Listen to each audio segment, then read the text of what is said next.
Hello friends, what's going on, and welcome on back to Football Therapy with me, your host Jan. As always, mate, I hope that you are doing well. I really do hope that, though you probably are still recovering from high blood pressure and heart attacks from the Wrexham game yesterday, but we got through. Perhaps we will reflect a little bit more on that, but this is today Chelsea news, and we are discussing a few things. Mudryk, yep, that's right, he's popped up again. A few days ago there was an update on him after some speculation about him potentially training at an EFL ground. Ooh, we have to speak about the goalkeeper fallout because apparently Rob Sanchez is riddled in nerves. Who's our number one? Oh my god, please get us a new goalkeeper. Which, by the way, links into another story from Football Insider, a goalkeeper that we're looking at. Of course, we've spoken about Penders and stuff. It's not him. We are just reacting to news stories here. Apparently, we're going to be very busy in the transfer market. We could even talk about Kevin Schade, who would be a really good left-sided player, and Alejandro Garnacho's form, but he won't be selected for PSG. What? All of it we're going to crack into today. So settle in, pour yourself a drink. I've got myself a drink in my really cool mug. Look how cool. That is a cool mug, you know. Or cup. Cup? Teacup? Coffee cup? Mug. Anyway, take a second and listen to this. A big thank you to my long-term partner Surfshark for sponsoring this video. Though not romantic, professional. Surfshark are the best virtual private network provider around, if you ask me. They're super easy to use, it looks good, so many different server locations in different countries, and it's really important to have a VPN service in the modern day, gang. And even if you've already got one, upgrade to a better one. Enter Surfshark. Guys, in a time where loads of big companies are being breached, their digital security, you as an individual need to be kept safe, and you can have that with Surfshark, a really easy to use tool that helps keep out all those data fraud scammer baddies from wriggling into your life. Just put that sweet Surfshark shield around you, and not only that, it ensures you, my friend, can browse in privacy. And in 2026, privacy is a rare thing, so claim it back with Surfshark. Easy to use, check. Good security, check. Privacy, check. But it's also about having a good time, man. And that's the great thing about Surfshark. You can utilize it to hop your internet's location elsewhere in the world, and that streaming service that you're using will think you're there, and therefore you can watch the entirety of that country's media library. So use it on streaming services and then go, wow, suddenly I can watch so many more different shows and films and all that kind of stuff, and I feel free to browse the world's media. What an excellent tool Surfshark is, and fortunately for you, because you're a viewer of my channel, you can utilize an excellent deal of 4 months free when you use my code FOOTBALL on Surfshark, or alternatively go to surfshark.com/football. Two ways. Use that URL, use the code FOOTBALL simply when you're checking out, or you can even click the link in the top of the description to go utilize this amazing deal and finally get yourself that much needed virtual private network. Peace. Just absolutely drained my coffee. What a wonderful advertisement. Surfshark's very good. Go check it out. Do the right thing. All right. Lovely jubbly, my friends. Boom! What's going on with Mykhailo Mudryk? Chelsea situation explained as return hint dropped after training footage. Now, a little bit behind on this one. This was a few days ago, but I didn't react to the footage. You saw him, he uploaded, just doing some training, keeping himself fit. He whipped in a wicked finish. I mean, picked a good finish that was recorded, uploaded it to his social media. Although, lest we forget, this guy cost £62 million. £62 million. Remember the CEO of Shakhtar said there's only two left-sided attackers better than him in world football, and that is Mbappe and Vinicius Jr.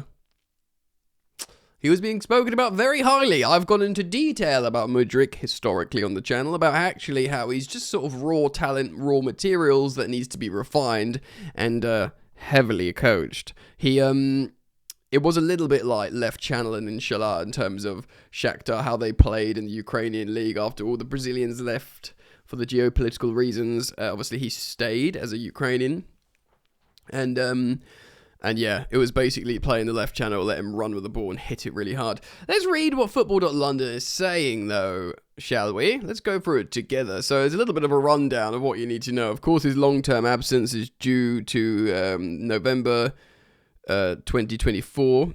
That's his last competitive football match because he was done for doping. He played for Heidenheim in the Conference League. That seems like such a long time ago, probably because it was. Of course, the allegations of doping, it was melatonin, or whatever it was. Something that sounds like it's straight out of a Marvel film. The meladonium, which has been on the anti-doping agency's prohibited list since 2016. Right. Under FA regulations, he faces a significant ban, and he's currently waiting for the B sample. Do you remember we Googled this, yeah? Hold on, I'm going to do this. Right. AI overview is never wrong. The analysis of a B sample in a doping test usually takes a few days to a week once requested, following an initial adverse finding in the A sample, melatonin. The entire process, including scheduling, shipping, and analysis, must be done securely, often involving the athlete's presence, generally finalizing in 7 to 14 days. 1 to 2 weeks. We're on 1 to 2 freaking years, bro. That is silly. The player's defense, Mudryk has consistently and strenuously denied any intentional wrongdoing. We know this. He got on the legal team, Morgan Sports Law. They're the same people that got Paul Pogba's 4-year ban down to 18 months. He's been training in exile, of course. Part of the deal is he's not allowed to go to Cobham. He's not allowed to, I think, travel to games. He did meet up with the Chelsea players after they won the Club World Cup. But it was in a non-professional capacity, so he was allowed to like sort of say hi and hang out. So the facilities of non-league side Uxbridge FC, this was like denied because Uxbridge FC are like an FA registered team, and he's not allowed to do that. Maybe it's because they're non-league, and he rented it out privately, but he's not actually allowed to train with any professional team due to his ban. I believe that's right. Look, I believe that's right. He's banned from football, so in any professional working capacity, he can't do that. Now, he can rent out a football, like, local football centre and train with a PA. I could do that, and he's allowed to do that, you know, and he's doing that. He's keeping fit. I wonder how much he's getting paid as well. He's probably like a very small retainer. I doubt Chelsea are paying his 80 grand a week or whatever, because that would be mental. But I reckon they're probably looking after him, especially if Chelsea Football Club believe his story. He's 25 now, bro. We're all getting older.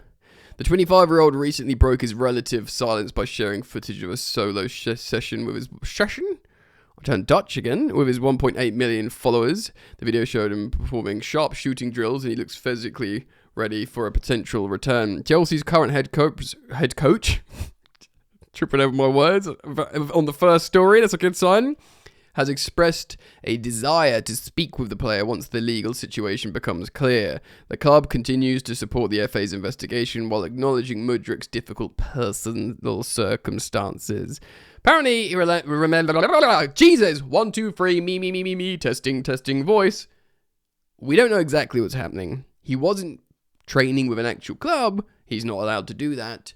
I do ask the question, though, that I've asked recently, will his ban, should he get one, which I'm kind of expecting he will, because he's provisionally banned right now, will it backlog how long he's not been playing football? So, for example, if he gets Morgan Sports Law, just for theory's sake, if they do what they did for Mudryk, right, 4 years down to 18 months, can they backlog it to 18 months, which he's probably already done, served-ish, and then say, yeah, you're done, hop back into the Chelsea team. Everybody wins. Do we?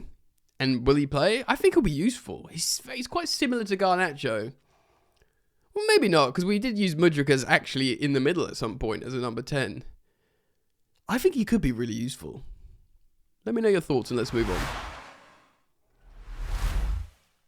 Right! What do we do next? Ooh, what to pick.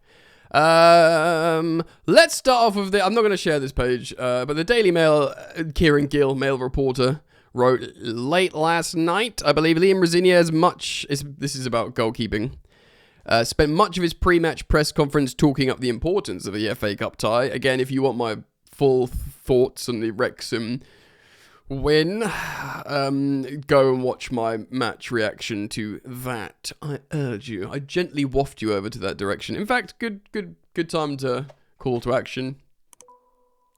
There you go. The like and subscribe widget is below me. If you want to, I'd love to have you along for the ride. Consider liking this video, subscribing if you're new, hitting the sweet bell, baby, if you want to be notified. Hype points down here. I'm like giving you a shopping list. Like the video, subscribe that, and of course you can listen to this on podcast platforms. Oh yeah, just quickly, indulge me for a second, gang. You guys have been amazing with supporting me on Spotify. I've got over 1,100 5-star reviews on Spotify, Football Therapy Podcast. You just simply search Football Therapy, that behind me, but podcast. I've got 2 on Apple Podcasts. So nearly 1,200 on Spotify, 2 on Apple Podcasts. If you use Apple Podcasts, some of you may do, please do consider hopping over and giving me a 5-star review. That's great, thank you. Yeah, so that was a tough game last night. No Palmer in the squad, no Fernandes, no Caicedo, no Esteva. And it was very B team. It was riddled B team. As the Gen Zers would say, it was giving B team. While we can criticise Rosenior for selecting a weakened side, in theory, even those B-listers should have done better than they did, especially against 10 men. Boy, howdy, they should have.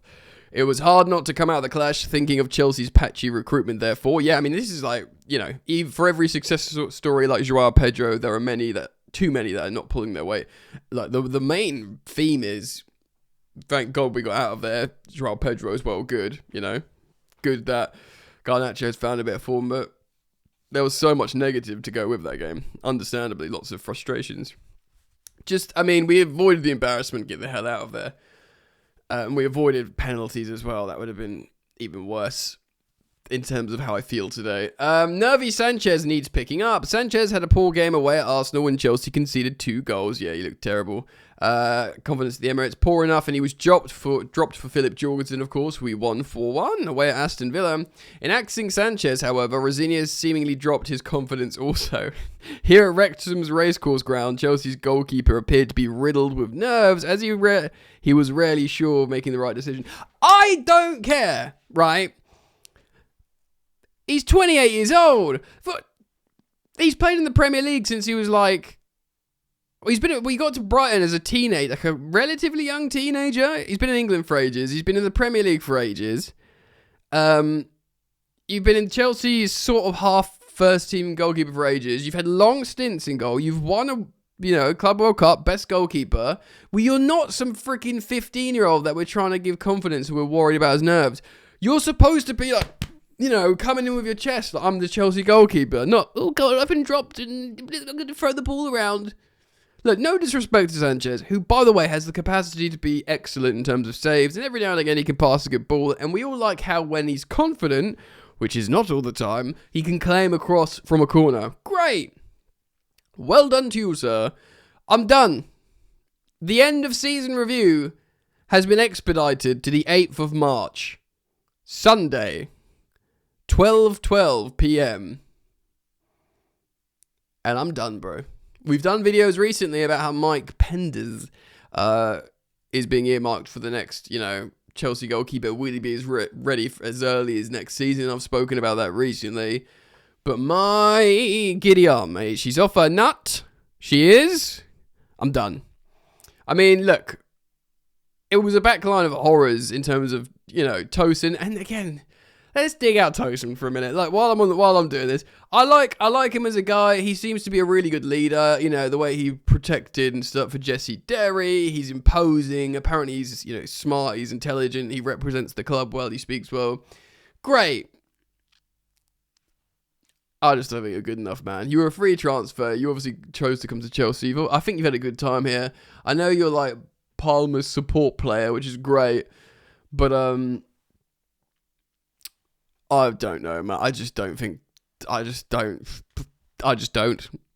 I don't. Sometimes it's just also the shirt's too heavy. Like, look at Axel Disasi. He's gone to West Ham. They freaking love him, bro. I don't think they particularly disliked him at Villa. I think he played out of position a lot.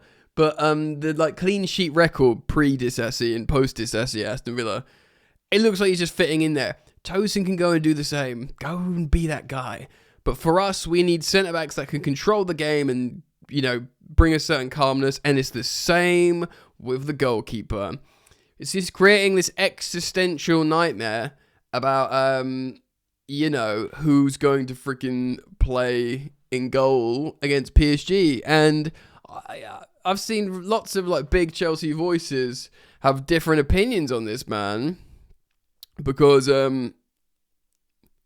some people say, look, no matter what, Sanchez is still better than Jorgensen. And maybe he is in terms of when he's confident. But if genuinely, if you ask me now, and I don't feel confident saying this, which is a bad place to be, trust me. If you said to me, Jan, who you starting against PSG, probably Philip Jorgensen, which makes me feel sick saying that. And if I knew, if you went back in time, like, I don't know, like a month or 6 weeks and showed me this footage now, talking to you of me saying, yeah, I want to start Jorgensen against PSG, I would probably like faint like a Victorian woman. Do you know what I mean? Like I'd go, do you know what I mean? I cannot believe we are here. But, you know, he did play well away at Villa Park. And I just don't know, bro. We're in the trenches, aren't we? Release me from this goalkeeping hell. And I tell you what, let's make it a little bit more positive. It seems, touch wood, that is wood, that we are maybe finally through the other side with our striker troubles. Touch wood again. Andy Dufresne, the man that crawled through a sewage of S-word and gets clean on the other side. It's me standing in the rain at the end of Shawshank Redemption, the rain washing down on me, and the rain, hold on, that's going to sound dodgy. I was going to say the rain is Joao Pedro, but that could sound like some sort of peculiar kink thing. Joao Pedro looks like he's the striker we need. A lot of people are being, maybe it's hyperbolic, but, you know, the first good striker since Diego Costa. Could have been Lukaku. Tammy had a good job. You know, pouring out for Alexander Pato's Chelsea career. But it does feel like Joao Pedro is a little bit special. Like, you know, Nico did okay. I'm quite a big fan of Nicholas Jackson as a player. And how he was a good signing. And we will make profit on him regardless, right? But it does feel like we've solved the striker problem with Joao Pedro. Maybe we can do it with the goalkeeper. There's been loads of bad decisions with the sporting directors. I totally understand the disharmony with the fan base. I'm sort of aligning with it in many ways. But I do recognise a lot of the good stuff they've done. You know, buying your Palmers, your Estevals, your Joao Pedros, even other players like Santos's, and I think when Lavia comes good, the big investment on the £100 million men in midfield. And, you know, bringing back Reece James from the dead in terms of injuries was a big move, and possibly Wesley and Lavia to follow. But a goalkeeper, man. I can't even remember what I'm talking about. I'm so traumatized. Speaking of, let's have a look. Football Insider. Exclusive from Wayne Vasey. Okay. Robin Roofs, basically, the Sunderland goalkeeper. He has been very impressive since they've come up. They love him. He's 23 years old, which I think is actually the same age as Philip Jorgensen. Only 3 years older than Mike Penders. Is this like a contingency plan if Mike Penders isn't the one or isn't ready and you want to keep him at Strasbourg for longer?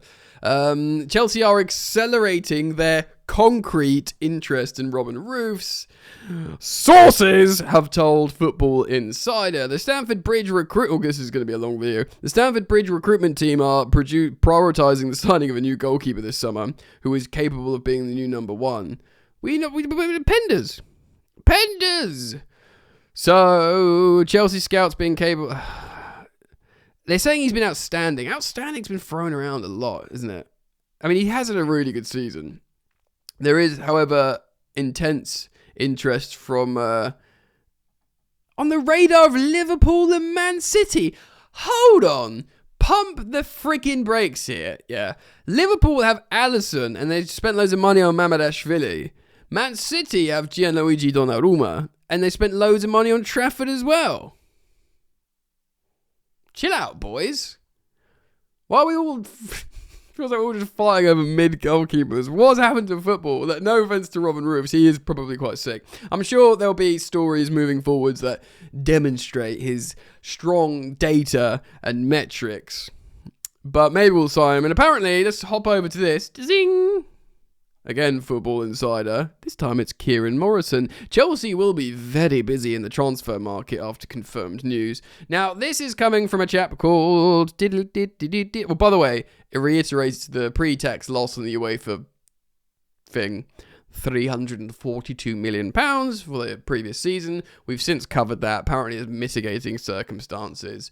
Yada, yada, yada. It's not taking into account different finances. Whatever. But on a podcast,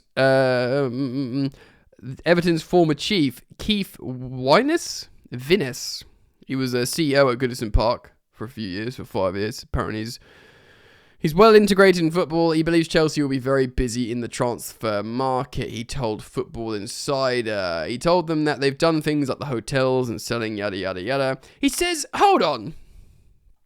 They got lucky with the Club World Cup. Pump the brakes, big man. There was no luck involved. We moonwalked our way to a sensational trophy win with a really good climax against PSG in the final. And maybe he means lucky as in like there was money there and whatever. Maybe we got lucky in terms of qualification and therefore the opportunity to win all that money if we won it, which we did. But not lucky in terms of how we played. You know, say what you want about Enzo Maresca dividing opinion with Chelsea fans. He did some fine work in America in the Club World Cup. He talks about, look, they've got multiple sporting directors, don't we know it? But what can they execute because they're going to be very busy in the market? Yeah, and there's talking, moves on to Nicholas Jackson. There'll be a lot of sales, maybe even players that surprise you, gang. I do genuinely wonder, like, if, for example, Chelsea won't necessarily put for sale signs up on certain players, but players that necessarily didn't cost them a lot, and they would not only make a book profit, make a transfer profit, a la Liam Delap, a la Jandro Garnacho. See what I did there? Very good. So Delap's 30 quid? Should have been. No, joking. 30 million quid. Garnacho was 40 million. So, like, if someone, you know, says, look, we'll give you 45 million quid for Delap, we want to start him and we think he's going to be a decent number 9 for the next 8 years, Chelsea might go, all right, off you pop. Maybe even 40 million, like £10 million profit and a little bit more book profit. Garnacho the same. You can imagine Garnacho. I'm not suggesting that he would for a second, but if Saudi came to Chelsea, says, we'll give you £65 million for Garnacho, and they said to him, you're going to earn all this insane amounts of money, maybe he decides. I'm not suggesting for a second he wants to go and play in Saudi. I'm just saying, I reckon there's instances where if certain players are asked about with lots of money, that provided their names aren't Joao Pedro, Cole Palmer, Caicedo, Reece James, etc., Levi Colwill, whatever the untouchables are in your mind, provided it's not them, we would probably welcome bids. Let's move on. Righty-ho then. Chelsea have been offered Kevin Schade. This is coming from the Chelsea Chronicle. There he is. Look how happy he is. Igor Thiago, he's good. Had we not have an informed Joao Pedro, I'd be asking about this guy. He's mustard, mate. Chelsea offered Kevin Schade. Brentford star agents open talks with Blues. Have we done any business with Brentford? Have we? We've sold players to Bournemouth and loaned players to Bournemouth in recent years. I'm thinking Kepa, Ake. We asked about Housen. We triggered the release clause, but he chose Real Madrid. Obviously, Brighton, we average 7 transfers with Brighton every 4 days. I'm trying to think, have we done anything with Brentford? I don't know. We might have asked about Tony at some point. Comment in the comments if we have. Kevin Schade. I mean, he's another one of the good attackers I'll probably be looking to sell. Can he play on the left? I seem to think of him as a striker who can play on the left, who's often deployed on the left. So how old is he? He's 24. He turned 24 in November, so not too long ago. He's under 25. His main position is left winger, but he can play up top and on the right. It's kind of the player we like. German, Nigerian international, right-footed left winger. I mean, I don't know. I keep saying I want a left-sided attacker. Kevin Schade is a good Premier League operator that's probably not hit his ceiling yet. But I just kind of feel like I want like a superstar player that would fit into our wage structure at the same time. You know, whoever that would be, I'm not entirely sure. I mean, we've got so many ruddy players turning out. What's the Portuguese kid called? I mean, I talked about getting Diego Moreira back. Giovanni Kenda, him as well. What side is he? I'm literally Giovanni Kenda transfer marks. Oh, what have I done? I'm just quickly checking what side. I have a feeling it's the left. No, it's the right. His main position is the right. So we might, but he can play as a left winger. So we might be in a position where we've got 2 young right wingers, Stevao and Giovanni Kenda as a right winger. Maybe we sell Neto. Maybe. There's so many. You could say we have Neto, Palmer, Kenda, Stevao that all play on the right. This is why I'm massively talking about signing an elite left-sided attacker, left winger, because we are, you know, as much as Garnacho's finding form, we're about to talk about him as well to finish. And Gittins, I'm not going to give up on and write off because he literally hasn't played for us yet. And he's, you know, German football experts like Seb Stafford-Bloor will tell you he's very, very exciting with a massively high ceiling, Gittins. Chelsea fans are yet to see it. We'll believe it when we see it, of course. That's how it works. But I do think we're sure on the left wing. Right. Sticking on the Chelsea Chronicle. This is an opinion piece. Not so much. Alejandro Garnacho is one of Chelsea's most informed players, but he won't start versus PSG. I think there was a hint from Rosenior that he'll need to be rested. Liam Rosenior decision hints Garnacho acts against PSG. Neto's form is questionable. Very much so. And his red card earned him his criticism. Yes, while Stevao and Jamie Gittins have been injured, Enzo Fernandez pushed forward sometimes on the left. Palmer has been used as a right winger and even left winger against Arsenal, which didn't work, which Rosenior will learn from. Actually, sometimes you think, like, even that game yesterday, Wrexham, we won, but it felt like a worrying performance, but hopefully one Rosenior can learn from, because he still needs space to breathe, Rosenior. He's just got here, he's had games and games and games and games and thousands of different competitions and away grounds and, you know, loads of different sort of stories and narratives. Like playing Palmer, the only team he's lost to is Arsenal. He's just lost to them twice, I think. Yeah. Yeah, so look, anyway, lots of players have been playing on the left.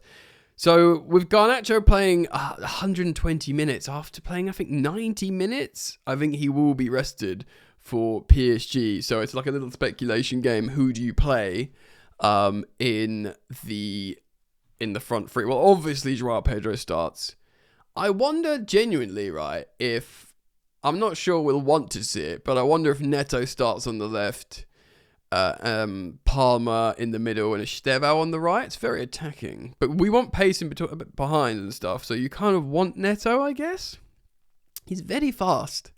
You know, Gittins is actually coming back. We will see him before long in terms of his training again. But I wonder if it will be Estevao because he's made for these big games, you know, dunking on Barcelona before. I wonder if it will, unless we play a more functional thing in Palmer, he tries Palmer on the left again or Estevao on the left. And there's like, you know, Enzo Fernandez behind Joao Pedro. I love Enzo Fernandez playing balls to Joao Pedro. That's nice. But I think probably it would be Neto out of position, which a lot of Chelsea fans do not like. Garnacho's done a lot to please us recently, but he's going to be knackered, mate. So I think generally you're hoping Steve's ready, and we just play Neto out of position. Neto on the left, Steve on the right, Palmer behind Joao Pedro. I mean, between all of them, there's enough juice there to get it done.